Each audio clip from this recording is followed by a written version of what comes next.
તો રાજ્યમાં વરસાદને લઈને અંબાલાલ પટેલે પણ આગાહી કરી છે। 29 જુલાઈથી ગુજરાતના મોટા ભાગના જિલ્લામાં વરસાદ પડશે। દક્ષિણ ગુજરાતના ભાગોમાં પણ ભારે વરસાદ પડવાની આગાહી વ્યક્ત કરવામાં આવી છે। વડોદરાના કેટલાક ભાગોમાં પણ ભારે વરસાદની આગાહી વ્યક્ત કરાઈ છે। ઉત્તર ગુજરાતમાં પણ ભારે વરસાદની શક્યતા છે। સાબરકાંઠા, અરવલ્લી અને પંચમહાલમાં પણ ભારે વરસાદ પડશે।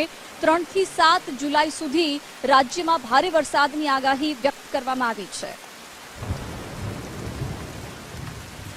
જેમાં દક્ષિણ ગુજરાતના ભાગમાં ભારે વરસાદ પડવાની શક્યતા છે। વડોદરાના કેટલાક ભાગમાં ભારે વરસાદ પડવાની શક્યતા છે। ઉત્તર ગુજરાતના કેટલાક ભાગમાં ભારે વરસાદ ઝાપટા પડવાની શક્યતા છે। સાબરકાંઠા, અરવલ્લી અને લગભગ પંચમહાલના ભાગોમાં પણ કેટલાક ભાગોમાં ભારે વરસાદ ઝાપટા પડવાની શક્યતા છે। પણ ઉલ્લેખનીય છે કે તારીખ 3 થી 7 જુલાઈમાં રાજ્યના ઘણા ભાગોમાં ભારેથી ભારે વરસાદ થવાની શક્યતા રહેશે। જેમાં સૌરાષ્ટ્રના ઘણા ભાગોમાં ભારે વરસાદ થવાની શક્યતા રહેશે। આ ઉપરાંત મહેસાણાના ભાગો, છબી હારીજના ભાગો, બનાસકાંઠાના ભાગો અને લગભગ અરવલ્લીના ભાગો, સાબરકાંઠાના ભાગો, પંચમહાલના ભાગો અને મધ્ય ગુજરાતના ભાગો, વડોદરાના ભાગો તેમજ મહીસાગરના ભાગો, ખંભાતના ભાગો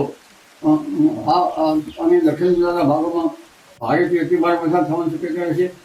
તદુપરાંત તારીખ 9 થી 15માં પણ ગુજરાતના ઘણા ભાગોમાં ભારે વરસાદ થવાની શક્યતા રહેશે।